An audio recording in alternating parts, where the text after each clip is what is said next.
Hi, Phil. This is Phil Goldberg, everyone. This is one of my very oldest, very dearest friends. I know that some of you have read some of his books, have attended his teachings. A couple of our folks have traveled with him to India or to Italy. Um, Phil's written. He always puts me to shame because he's industrious and I am not. So Phil has written or co-written some 30 something books. Um, we go back to 1970 actually, in transcendental meditation teacher training in Estes Park, Colorado. Uh, it was in the winter. It was in an unwinterized Boy Scout camp. Uh, it was cold, and you We were remember toddlers. we were mere toddlers. Do you remember the showers there, Phil? Oh, yes. Yeah, there was like for something 50, 60 guys, there was four showers, and usually three of them weren't working. But And when you had to walk outdoors in yeah, the snow sometimes to get to the shower room. yes, and when you finally got that hot shower, you didn't want to get out of it, No, you didn't. so you used up all the hot water. And but it was great. There should be a little bit of challenge to get those teachings, I think. So Phil has and I'll say one other thing. I mean, Phil is my brother writer. I mean, Phil's my brother really. But also my brother writer, and it's been so delightful over the years whenever I'm working on a book or he's working on a book or we're planning, what to write next or so forth. We when he was still living here in L.A., we would take long walks on the Santa Monica beach. Um, now he's in Massachusetts, so but that's a little harder. But we're still, he's the guy I talk to about this stuff, so it's great to welcome Phil with his new book, Karmic Relief, and take it away, Phil. First, I want to give you some props because, yes, I have written more books, but I didn't spend 30 years teaching English at a prep school. Right? I had more time on my hands, you could say, Hmm. to do the writing. Hmm. And that you even wrote whatever you did while still teaching is something I didn't have to deal with. Um, and thank you for the invitation. And as always, the kindness and the support for we always like to not only discuss what we're working on, but help one another publicize them when they come out. So Dean has been a guest on my podcast a number of times. I thought you were going to interview me, Dean, but you turned it over to me, Hmm. so I will wing it. Hmm. Um, Karmic relief, strategically placed behind my left shoulder, um, was just released. I I first, you all remember when comic relief was a thing on television with my cousin Whoopi and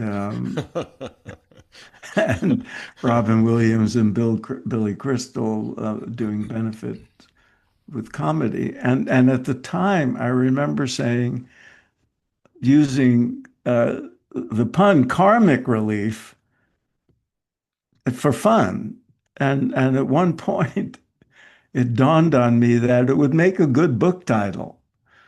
And but what would the book be? Obviously, it would be a book about karma. And so it made its way to my list of nonfiction books I might someday write. And it stayed there for years, maybe more, at least a decade, maybe two. And every once in a while, I'd look at the list and decide to work on something else. And every once in a while, my wife and my former late great friend and agent, Lynn Franklin, um, each of them would occasionally say, "Are you going to write that book on karma?" And I would say, "Well, if it's my karma to write the book on karma." And then a couple of years ago, um, there it was again on a list of nonfiction books, and I had a new agent, and I said, "Well, do any of these book ideas appeal to you?" And she said, "Yes, the book on karma." And that's how my karma as a writer in these areas of interest um, found it sort of in a convoluted way to finally working on the book. And here it is, available on at all the usual places. Um, one of my rationales for writing the book was in the last several years, I noticed it, karma as a word being sort of it had having become entrenched in the national vocabulary. And because the possibility of writing a book about karma came up. Well, actually, I should say that when I wrote American Veda, strategically placed behind my right shoulder, that came out in 2010. And in there, I said that one of the signs that India's spiritual traditions have entered the bloodstream of America was the use of certain words like mantra and guru and karma. And in the intervening 15 years or 12 or whatever, when I started writing Karmic Relief, karma kept showing up more and more, and I took notes. So in the early part of the book, I give examples, the most prominent of which is a Taylor Swift song called Karma, which was preceded by an Alicia Keys song called Karma, and a Willie Nelson song with karma in the title, going way back to John Lennon's Instant Karma in 1970 something, early 70s. But it kept showing up on sitcoms and sports reports and commercials, uh, products branded with the word karma in it. And so I knew it was part of the vocabulary.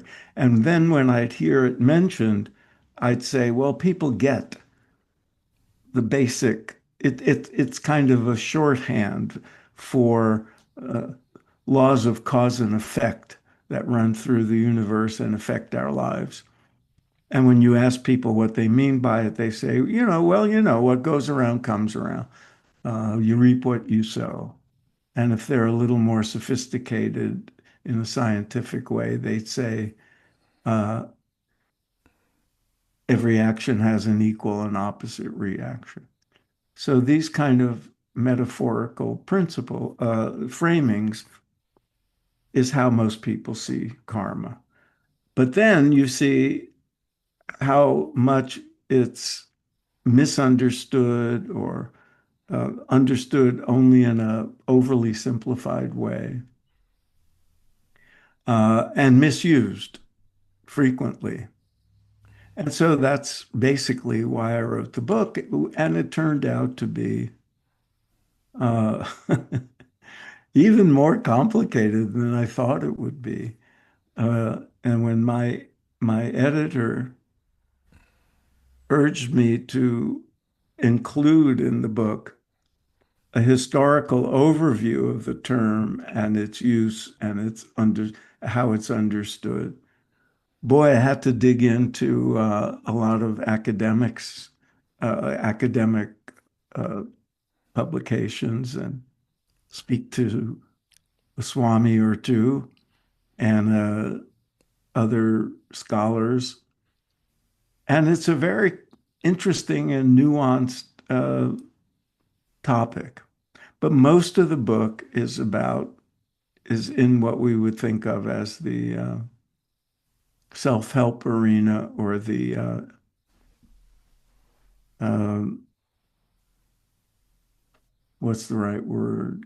Instructional, advice giving, uh, because most people want to know not just what karma is and what it's not and how it came to be understood, but what if karma is in fact a principal way that the universe functions, if karmic law is embedded in the structure of things, including our individual incarnations, what are the implications? How do we act? How do we speak? How do we think? How do we relate to one another? And that turns out to be really nuanced and fascinating and resistant to oversimplified formulas. Phil, if I can jump in here Please do. for a moment, um, you mentioned the misconceptions that people have about karma. What would you say are the main misconceptions, or is there one, just the most glaring or most common misconception? Well, there are many, of course, but the one of the ones that comes up a lot is this such and such happened to me. Is it my karma? The answer to that is always yes, Hmm. because if karma is in fact a rule of the universe, it's like what if you drop an object, whatever the object is, whatever the location is, you're going to say it was gravity. Right. And if karma is in fact a law of nature, then anything that happens, every occurrence, is a Right. result of our past karma. So and it can be very straightforward, right? I mean, if I open the fridge this morning and the blueberries that I put in there last night are still there, that's my karma. It's Right. my And action. if, yes, and if a week later you went to them and they were moldy, that would be the result of your karma of negligent behavior for not eating them sooner. Right. Right. So the everything is karma, and you're right. Sometimes it's obvious, and you'll see people say, "Well, karma is obviously real." If you get a traffic ticket because you were speeding, it's obvious cause and effect. If you slap somebody and they hit you back, it's instantaneous cause and effect. Um, but most things that happen can't be traced to a single obvious event.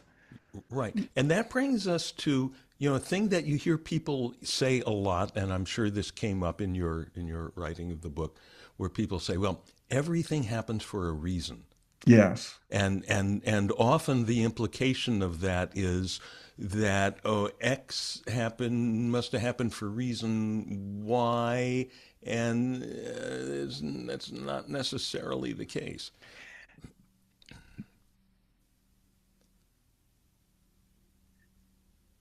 Before I go into that, let me just touch on one thing, because the other common misuse, you could say, is that karma is about retribution. Mm, Most of the time you hear the word karma evoked, it's because something bad happened or something unwanted happened.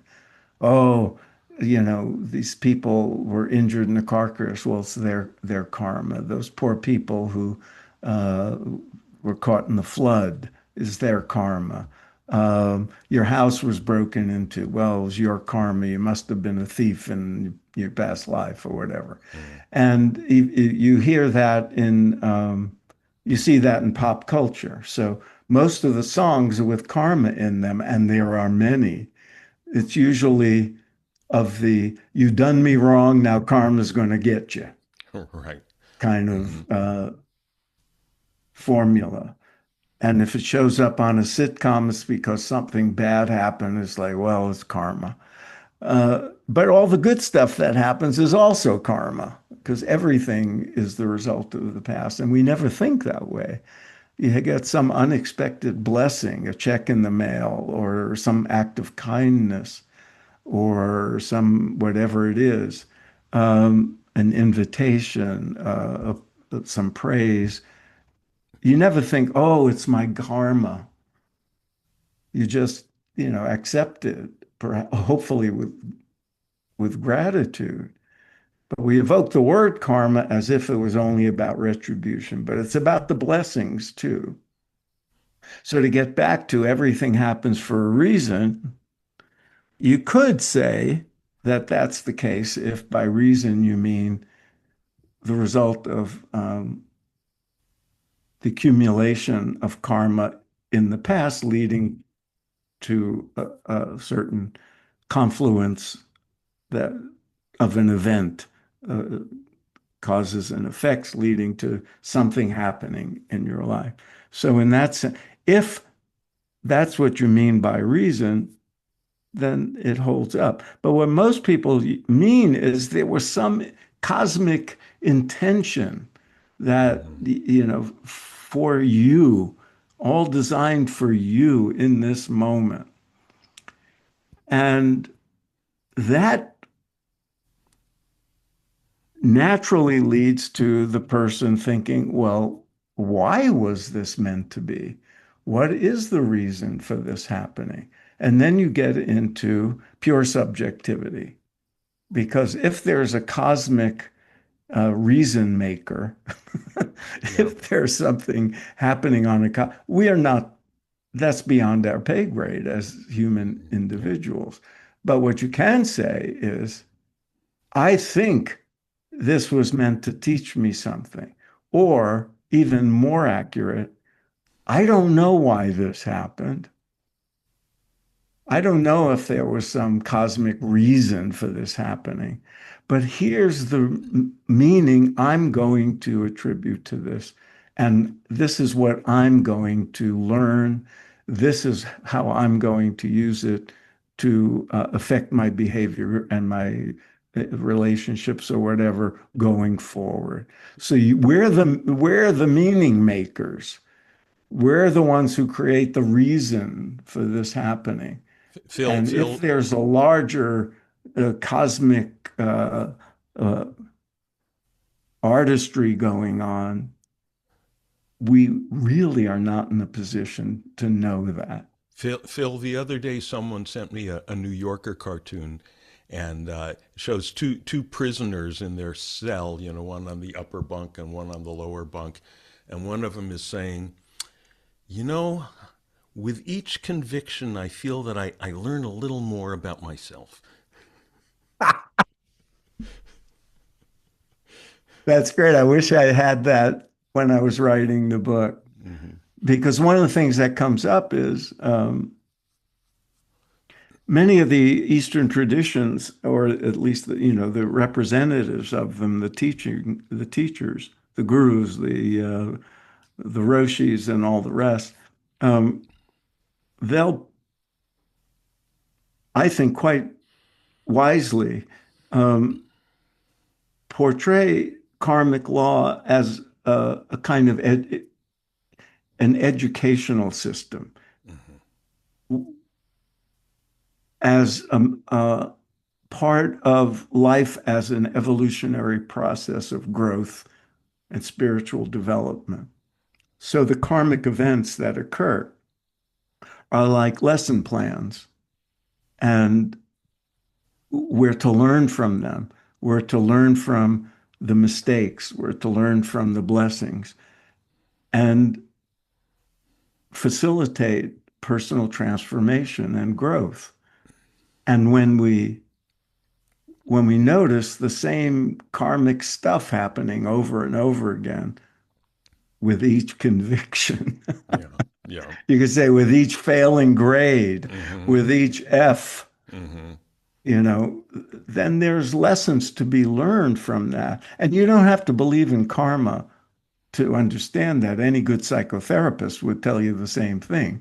You keep getting, making the same mistakes, getting into the same messes, repeating the same pattern. What's going on? What are you doing to Don't cause all this? don't do like that. Don't do it. Or as in that famous Bob Newhart sketch where he's a psychotherapist Right. and all he says is, stop it. Yes.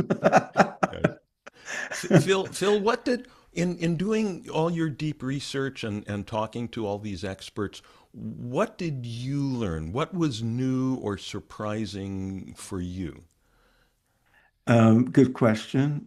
Um, I think what was I took my editor's guidelines with some trepidation and reluctance. I was really not in the mood to do a lot of research, especially having to wade through academic writing. But I just got fascinated by the whole thing. And to realize that the understanding of karma that comes to us over, thousands of years to the earliest. I mean, the word karma in Sanskrit essentially just means action. And it turns out that back in the Vedic period, um, in the texts that evolved from the oral tradition of the Vedas and those earliest texts, karma is mostly used in the context of ritual behavior, ritual actions. Mm, The rites and rituals, the pujas, the fires, the chants, the mantra chanting that were discovered to have effects on real life. People, for the crops, for having children, for, peace, and all these things that small groupings of, people in these agricultural settings um, would want in life. That's what shows up in the text. And so good karma, what meant um, performing the rituals and what was expected of you as a uh, member of a culture, doing it right was would result in good karma. mm, Doing it wrong would not. It started to be expanded. So as civilization evolved, as insight grew, as sophistication grew in those cultures over many years, so that by the time of the earliest Upanishads and the Bhagavad Gita, you see karma being used in the way we use it now, as where there's ethical and moral overtones to it, and our individual actions accrue to our personal benefit or detriment. So that was fascinating to me. And the other thing that really surprised me, though, was the absence of agreement. mm, There's, among Hindus and Buddhists and Jains, and within each of those, what we think of as religious traditions, there's great diversity in how people understand the nuances of karma and of reincarnation and related subjects. It's not, there's not, the uniformity is cause and effect and the basics. Yeah, we reap what we sow.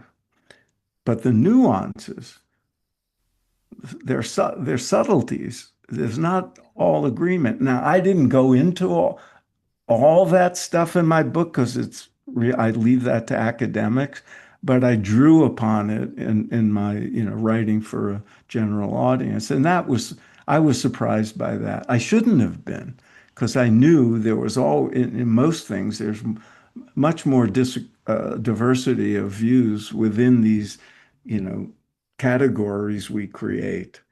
Even just the category of non-dual Vedanta, there's disagreement among different lineages and so forth. Similarly, certainly within the Buddhist tradition, it's not all agreement. And that those kind of things surprise me. But most of the rest, I was surprised by a nuance here or a subtlety there. So you said that the main part of the book is more self help or how to use the laws of cause and effect for a more fulfilling life. So what do you got there? What would you say is the main thrust of your advice about how to harness karma for a better life? Well, of course, the main thing is to purchase a copy of my book and uh, Well, goes without saying. but, but see, I'm the person being interviewed, so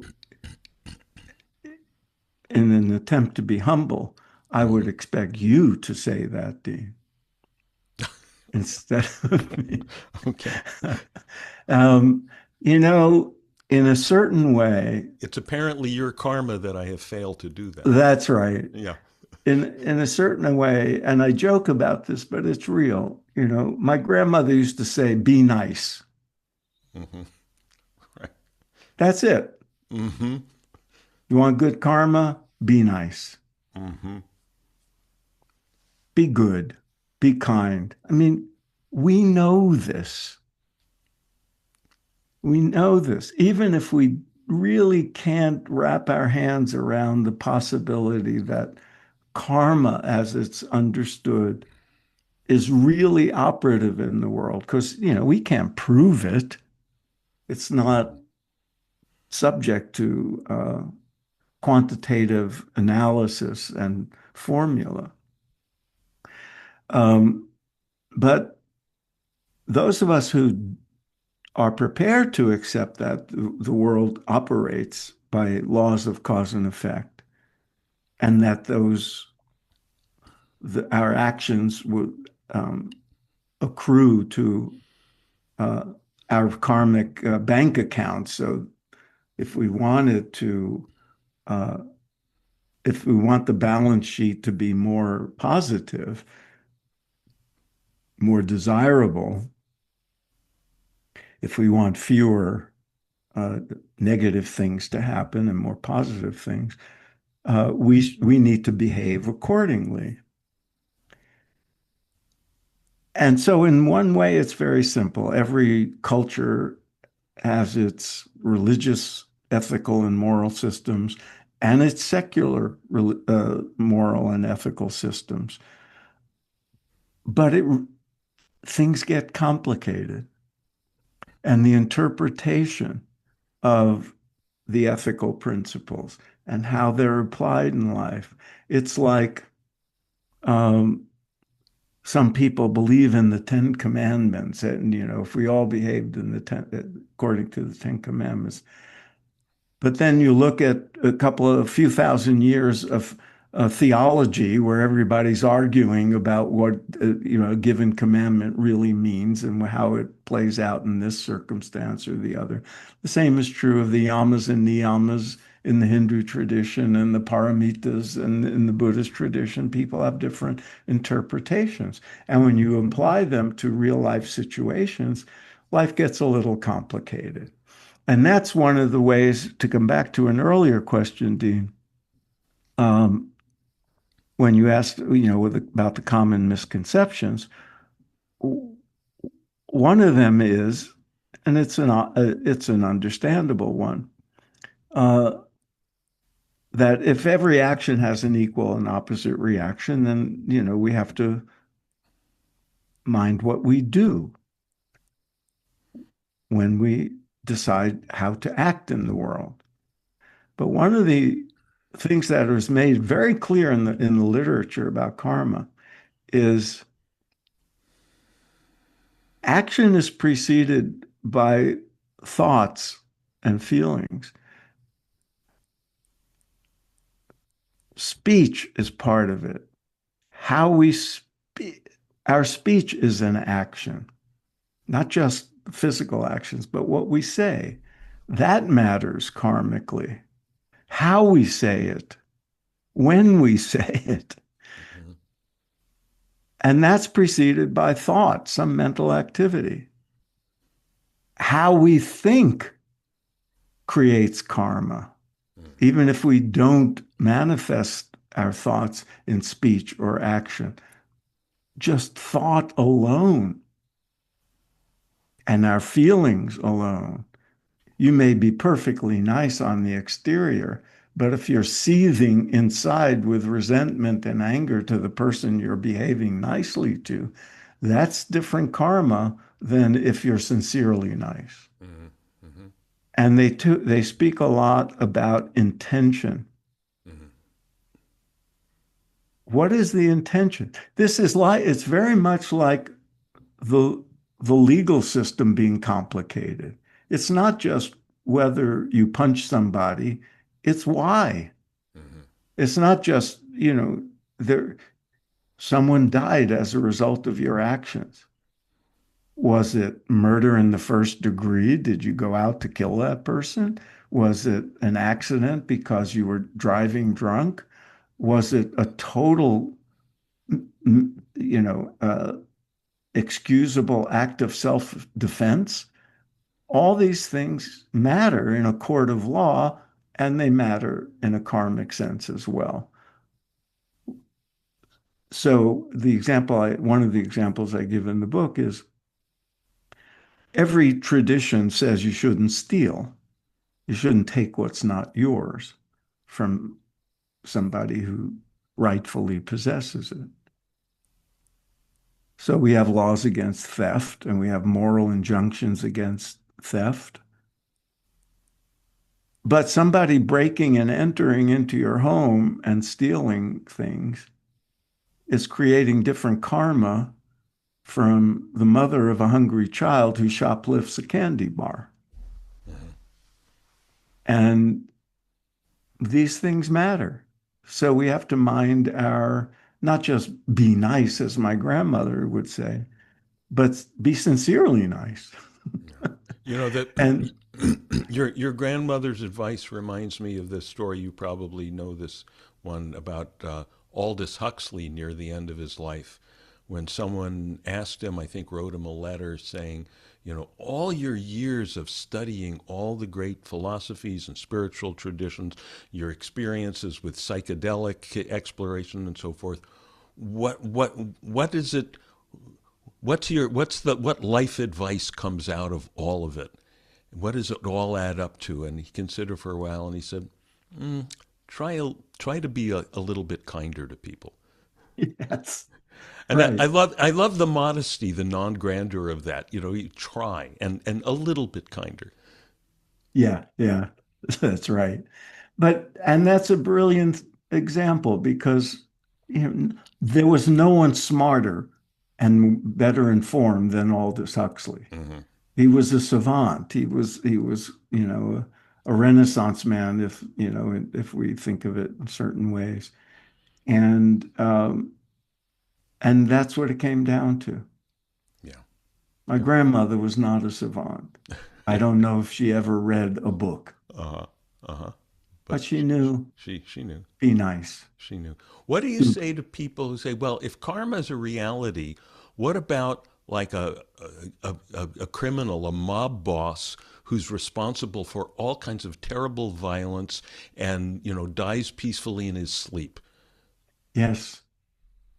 And who I thought we were going someplace else, so I'll add Okay, it. go.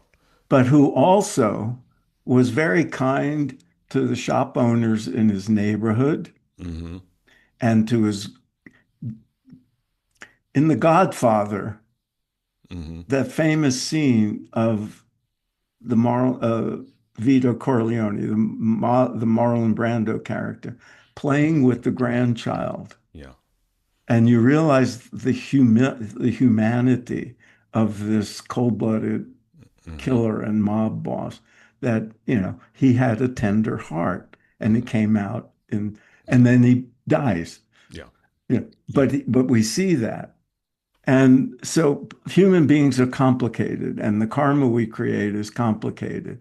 You go to Little Italy and talk, or some neighborhoods in Brooklyn or New Jersey, and they'll talk about the mob boss as if they were Santa Claus, Yeah.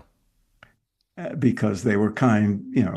and you could say, oh, that was all strategic, and it Yeah. probably was. And But you know it's proverbial growing up in those cities that if you don't want to have a crime problem, your best strategy is live on the block with the mob boss. yeah, right. So, but anyway, you went someplace else, and Yeah. that's why. Um, like I know, because we read the same translation of the Bhagavad Gita very early in Hmm. our Hmm. path, where uh, Krishna, in his discourse, talks about karma and says the path of action, or the path of karma, is unfathomable. Yeah. I use the word unfathomable a lot. Just Hmm. yesterday, someone complimented me on my use of the term, and I said, I wish I could take credit for Yeah. that, but it's the term, Yeah. I first heard attached to this concept. Some translations say, instead of unfathomable, difficult to understand, Hmm. or impossible to know, Hmm. or something like Hmm. that. Hmm. And that's one of the reasons it is unfathomable, and it's hard to accept for many people, for rational people, evidence-based people, that karma is a real thing. And one of the things I'm finding myself doing is not arguing with anybody. It's a perfectly rational stance to say, this is bull. What do you Hmm. mean karma? Because, as you Hmm. said, cold-blooded killers die peacefully in their sleep and have a good life. And very virtuous people throughout history suffer, Yeah. suffer terribly in some cases, Hmm. die young, Hmm. causing, great anguish in their communities. And this is obvious. This is why people become atheists, and why people don't, reject the Western concept of a God who can know everything and is supposed to, stand for unconditional love. How could that God permit this? And there's a whole, theological enterprise around, how do you justify that? How do you explain that in the context of Western civilization and their concept of an almighty supreme being? And that's one of the reasons people find the concept of karma to be refreshing in this way, because it doesn't uh, require a being, an all-knowing being. It's more Hmm. like laws of physics. You It's can physics. more readily accept laws of nature, laws of physics, creating cause and effect through vibratory influences in the world. But still, when you get down to brass tacks, it has to be a leap of faith, and for most people, it has to extend past the one life Hmm. in order for karma to make sense. Right. Right. Otherwise, I know there are scholars uh, who make a case that karma can exist within the context of one life and still satisfy these objections. I don't know how they do it, but Hmm. they do it. And one way it's been done in the past is people who do bad are suffering in ways we can't necessarily Hmm. understand. Yeah, it's like Th- they say virtue is its own reward, and then the flip That's side of right. that, vice is its own punishment. You've Right. got you've got to live with being the killer. That there's spirit, psychological violence, spiritual violence you're doing to yourself with those acts. That's right. But that presupposes a conscience Right. and some sense of right and wrong and some um, that the person is not a total psychopath. Right. But it also, but there's another layer of that. It's yes, it's the guilt, and even Emerson, who had his own what he called theory of compensation, that he drew upon his reading of Hindu and Buddhist texts about karma. He goes there. So did St. Augustine, I'm told, Mm-hmm. to the effects on the internal life of carrying with it the knowledge that you've done these things. Um, I don't know that people like Stephen Miller are suffering from the consequences of Mm-hmm. their action. Yeah. But there's another layer that people will often bring up, which is their relationships. Mm. Are they loved? Are they admired? Are they respected? Or are they secretly resented even by their families? Mm. Are they, and all that? And what's coming to them on that level? Mm. So one could make that argument, but I fall back on unfathomable. Yeah. Yeah. And personally, I can't prove karma exists except in the limited ways where it's Mm-hmm. cause and effect is obvious. But I came to the conclusion that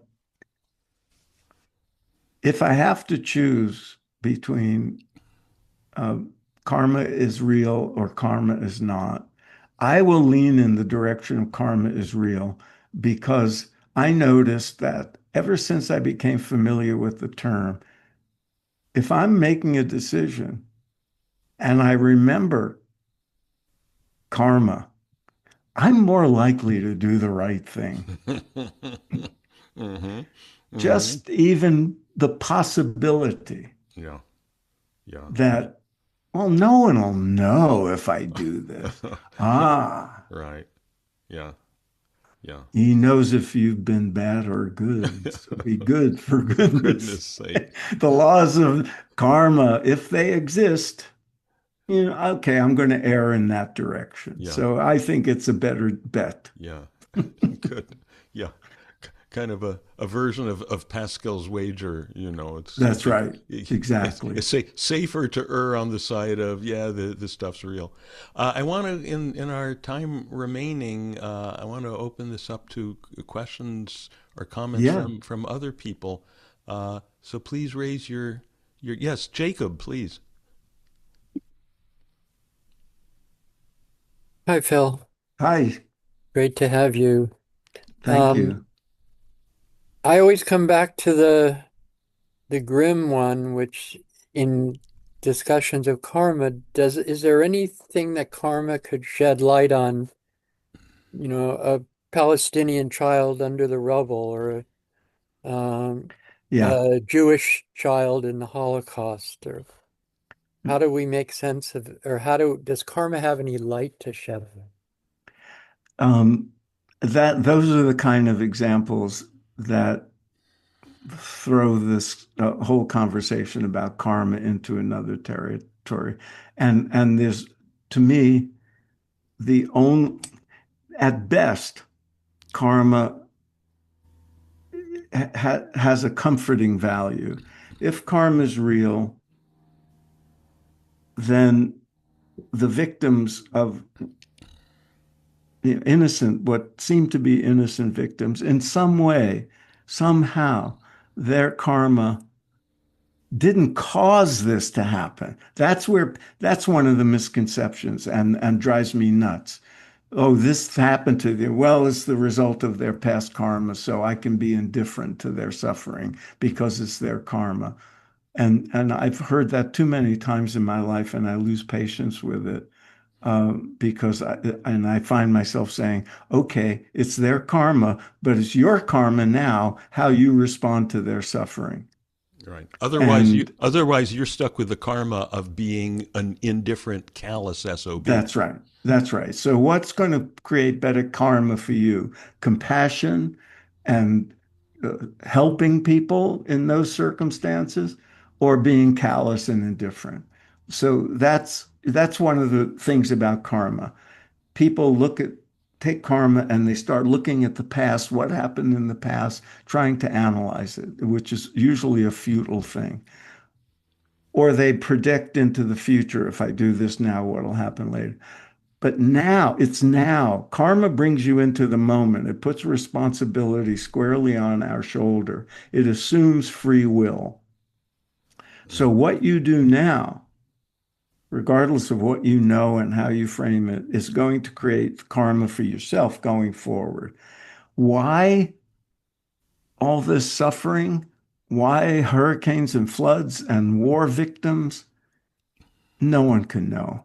And most of the people who even bother to address these things will say it's unknowable, but we can hypothesize collective karma, group karma, as well as individual. And we can say somehow the laws of karma put those people in that place at that time. They didn't cause the bomb to fall. They didn't cause the flood to happen. Those are either, what we think of as acts of God or the results of, human behavior writ large. Um, but we can't know what confluence of karma put them in that place at that time. All we can do is act in the present. If it's any comfort to say, well, in some way, just as religious people will say, it's unimaginable, the suffering, and I can't justify it. It's heartbreaking, but it must be God's will. Mm. I find I can't go there, Mm-hmm. but that it's some complicated uh, gathering of karmic forces resulting in this Okay. is something of a comfort, but Yeah. we are then stuck with what do we do about it? Right. Veronica. Yes, I have a question. I haven't read your book, etc. I'm wondering if you have ever addressed two different systems. One, of course, is karma, and the other one is quantum physics. And I know very little bit about both, but I'm wondering, I perceive a little bit about both, and I take a leap of faith to try to understand, like Schrodinger's cat, etc. But I was wondering, is there any overlapping? I would think there is because, and I'm no physicist, but I've looked into enough. And in my book, I say, you know, it's easy. If you look at modern science now, as opposed to 100 years ago or whatever, um, it's pretty unequivocal that science has discovered that everything is connected. On the subtlest level, everything is connected. That's built in now to scientific understanding of the universe. That to me helps validate the theory of karma. Because if everything wasn't connected, how do you explain karma? How do you explain that every action reverberates out into the universe with consequences and effects and somehow it reverberates back to us? Science hasn't proven that, karma as it exists in an ethical and moral framework and the coming back to us part hasn't hasn't been validated, but that everything's connected lends a little bit more support to the possibility of, karma being real than if everything was not connected. So and, many people have seen the connections for the last 50 years of quantum physics and spiritual principles. Um, and they get closer and closer all the time, it seems to me. Okay, I, great. I like the maybe profoundly non-scientific formulation. I think I sent you this, Phil, while you were working on your book, from uh, R. Crumb's cartoon character, Mr. Natural, who summed it up by saying, Yes. he who shits in the road will meet flies upon his return." I do quote that in the book, Dean. All right. I also cite you on your articles about the paramitas Ah, and certain literary connections, like Ebenezer Scrooge, uh-huh. Good, good, good. which I thought were side. I want to. Are we ending on the hour? Is that the deal? You try to wrap it up around the hour, yeah. Mm. Okay, so I just want to make sure we emphasize one thing. Um, we talked about action and speech and thought and feeling and intent. You see, we can work on our karma on each of those levels. And so I proceed in that direction in the book. But then we come to the deepest level, and that's the level of personal transformation through practices like meditation. Mm. That's why, to me, the fundamental thing we could do, aside from be nice, is engage in spiritual practices that are genuinely transformative. And you know this, you've been studying with Dean, you go to his thing, uh, but it bears repeating that you're more likely to be nice. You're more likely to do the right thing and less likely to do the wrong thing if you're acting from the level of contentment and inner peace and expanded awareness that comes from sadhana, from spiritual practice. This is obvious in our experience, is it not? Yeah. Think of the times you misbehaved.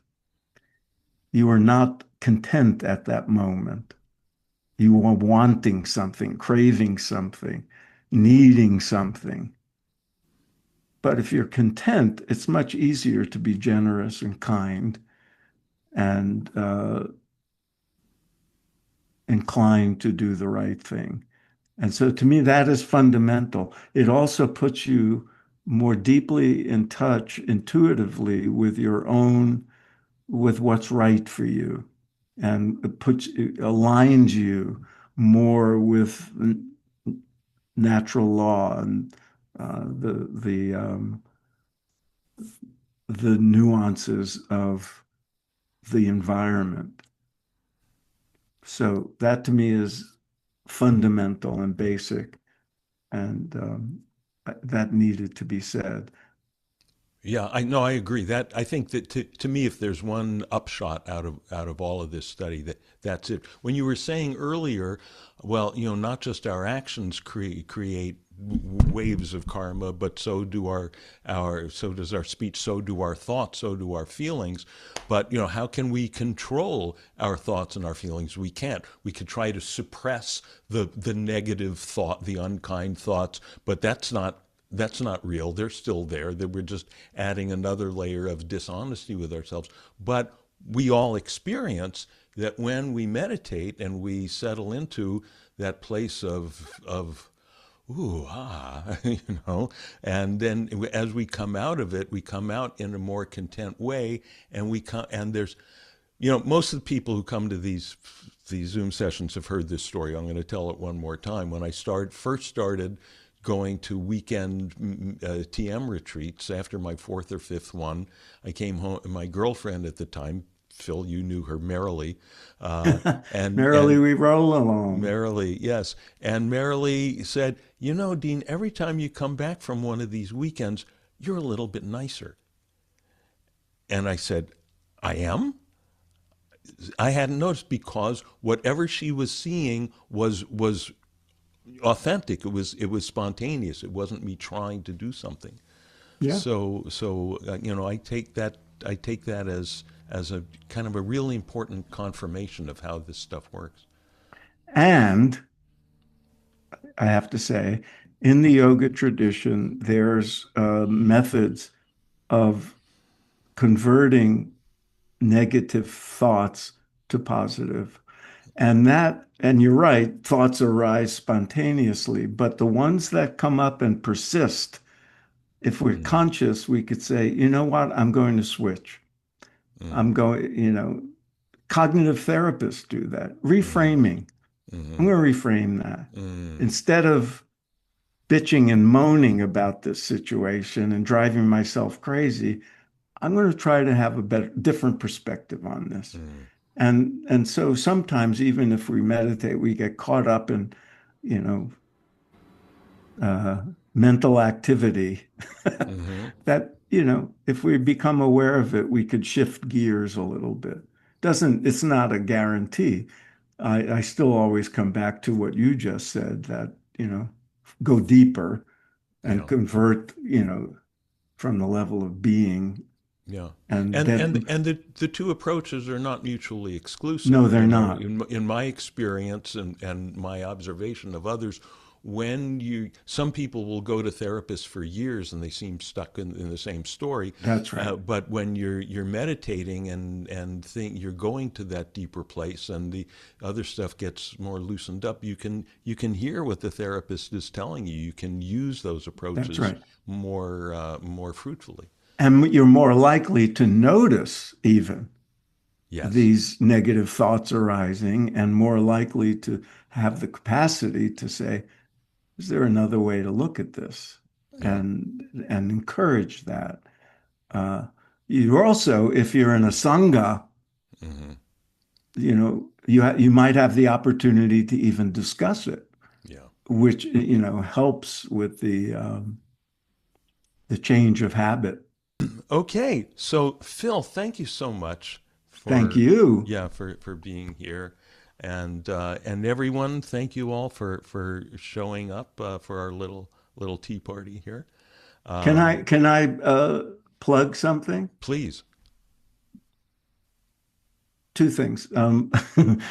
My podcast, Spirit Matters, it's free. There's an archive of probably 100 interviews now, including at least one with Dean, maybe more. I invite you to go listen and enjoy and learn. And my Substack, to which you can subscribe, is called Practical Spirituality. That's it. No more commercial. Okay. Okay, good. I can attest. I read Phil's Substack. I've listened to a number of the Spirit Matters podcasts, and they're great. He gets great guests. I don't know how you get some of these people. They're really, yeah, I just get, well, a lot of them are people I've met because of the research I've done r- for my books. yeah. But others, I get now press releases and stuff, Right, most of which I ignore, frankly. right, But every once in a right. while, Someone's got their new book is out. yeah, yeah, Right, yeah. right. Good. Okay, good. Thank you so much, Thanks, everyone. Dean. Everyone, Thank thanks you, for being everybody. here. And may all beings be happy. May peace prevail. Enjoy being.